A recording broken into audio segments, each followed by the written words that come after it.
finding the courage to admit I'm not okay can be one of the most important steps in coping with depression. It's also often one of the most daunting. Fortunately for Roman Kemp, 29, his mother Shirlie Holloman knows how to get him talking, even in his darkest moments. The Capital FM radio DJ, who was diagnosed with depression aged 15, says Shirlie perfected the art of waiting for the right moment to bring up sensitive topics with her teenage son, using journeys between school, clubs or friends' houses as a quiet moment to check in. Sitting face to face can feel awkward, so the trick that my mum used, from when I was really little, was to put me in the car, explains Roman, son of the Pepsi and Shirley singer and Spandau Ballet star Martin Kemp. She used to do it all the time. She'd wait to talk to me and just knew when was the right time. She'd think, okay, he's been a bit happier today, maybe I'll slowly try to bring this conversation up. Roman says Shirlie has always encouraged him to tackle health issues of body and mind head-on. It left a lasting impression. I've always liked to think of myself as quite open because my mom is really tough on me about that stuff, says Roman, whose mother rushed to his side in 2019 when he suffered a mental health crisis so acute he had suicidal thoughts. She's always been that way, ever since I was a kid. She came with me to the doctors that first time when I told them, I'm feeling down. That mentality of making sure you keep up with how you're feeling and looking after yourself has always stayed with me. A year after his own crisis, Roman was devastated when best friend and radio producer Joe Lyons took his own life. Within 3 months, Roman started filming a BBC documentary, Our Silent Emergency, in a bid to raise awareness of mental health and male suicide. Now the presenter believes that smashing the stigma around suicide is vital. People, even now, are scared to use the word. They shy away from it, he explains. We've moved on as a society when talking about subjects like AIDS, for example. No one wanted to speak about cancer either.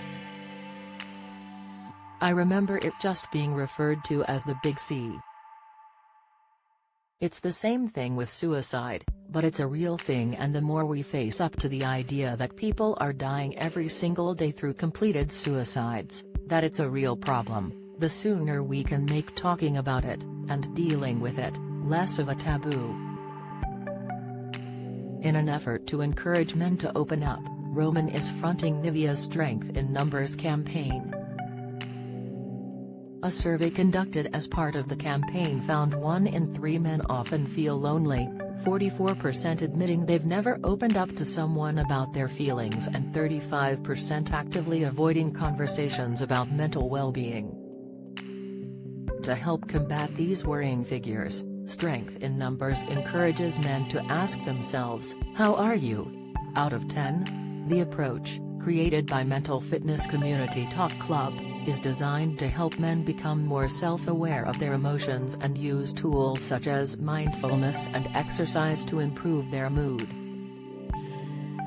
It's always those simple things that work best, especially when it comes to mental health, says Roman. The most important thing you can do is ask someone how they are, and I think sometimes people forget to ask themselves. Don't get me wrong, it can be very tough because people have their own coping mechanisms to avoid the real answer, but it's important to check in with yourself every now and again. Roman has adopted his mother's on-the-move technique to help others. A lot of conversations I've had with friends about their mental health have been in the car. They're not facing me and can hide behind that, he explains. It always seems to work. He is also calling for young children to be educated about their emotional well-being to stave off future problems. "We've made a little bit of a start, but it doesn't change overnight," he says. "The only way things are going to change is by getting to the next generation as early as possible. That way, they know what they're going to face when they're older. They know how to handle it. They know who they can go to." For Roman, antidepressants have been helping keep him on an even keel since he was 15. "I have to make sure I'm taking my tablets in the way they should be taken, in the right doses. I try to make sure I get enough sleep, make time to see friends, have proper conversations and not be working all the time. That's what's important for me." Becoming that mental health guy has been overwhelming, admits Roman. "I'd be lying if I said it wasn't a lot, but I knew that's what I was getting into when I made the documentary. It's more important than anything. If I can show someone it's okay to talk, then that's amazing. I'm proud of that." To find out more about the Strength in Numbers campaign, go to nivea.co.uk/strengthinnumbers. If you are struggling with mental health, you can speak to a trained advisor from Mind Mental Health Charity on 0300 123 3393 or email info@mind.org.uk.